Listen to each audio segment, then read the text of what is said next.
बौद्ध धर्म की स्थापना करने वाले गौतम बुद्ध का जीवन सार लगभग हर कोई जानता है, लेकिन आज भी उनके जीवन के कई ऐसे पहलू हैं जिनसे लोग अनजान हैं। इन्हीं में से है उनका विवाह।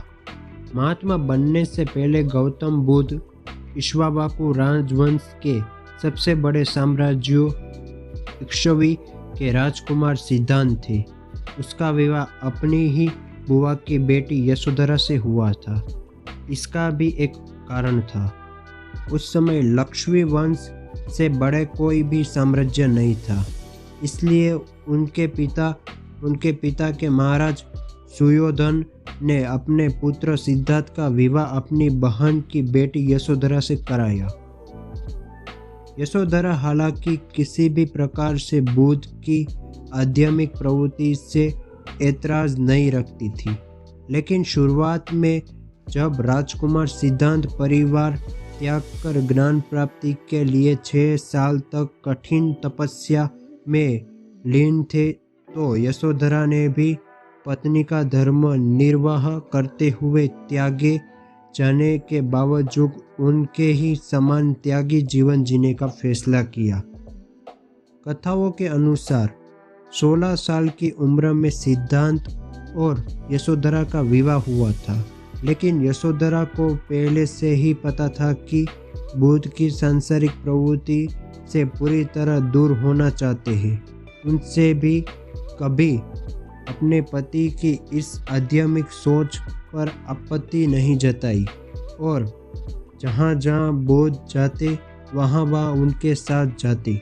हालांकि उसके मन में भी कहीं ना कहीं पति द्वारा छोड़े जाने का डर अवश्य था और उसके माता पिता भी इस बात से उसे आगाह करते थे कि वह सिद्धांत को इन प्रवृत्ति से दूर कराने की कोशिश करे।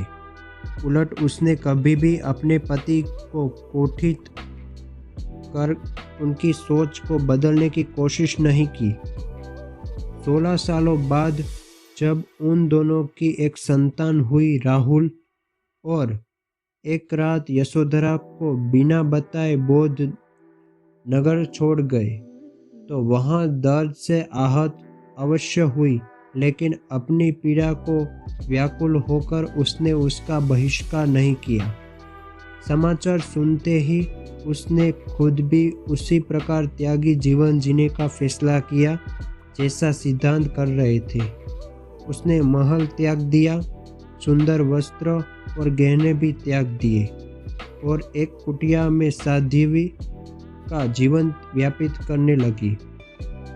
6 सालों के बाद ज्ञान प्राप्ति होने के पश्चात जब बुद्ध वापस आए तो भी वह उससे मिलने नहीं गई और बेटे राहुल को महल भेजा।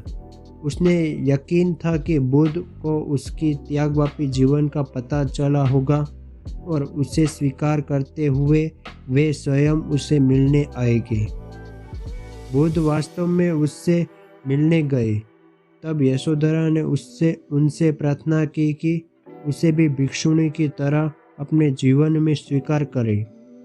उसकी यह प्रार्थना स्वीकार करते हुए बुद्ध यशोधरा और राहुल दोनों को ही अपने साथ ले गए।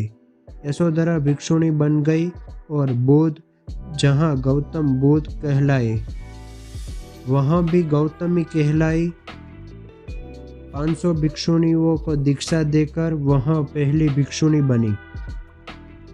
दिलचस्प रूप से गौतम बुद्ध और यशोधरा का जन्म एक ही तिथि और वर्ष में हुआ था। गौतमी को पता चला कि उन दोनों की मृत्यु भी एक ही दिन और एक ही समय होगी। उसके अनुसार बुद्ध भिक्षुओं और समूल राज्य के लिए एक साथ उन दोनों को होना बहुत बड़ा दुख था, इसलिए उसने स्वयं को बुद्ध से पहले ही त्यागने का फैसला किया।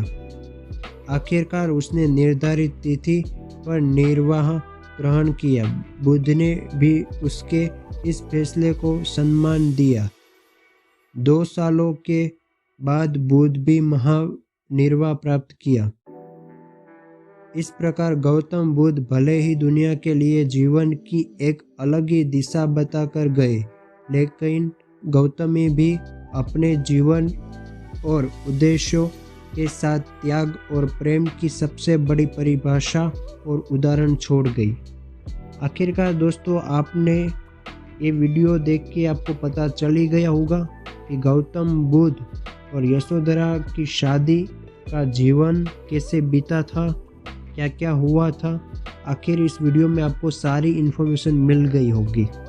ऐसे इंटरेस्टिंग वीडियो देखने के लिए चैनल को सब्सक्राइब कर लेना। उसके बाजू में जो बेल आइकन है उसको प्रेस करके ऑल नोटिफिकेशन पे कर देना।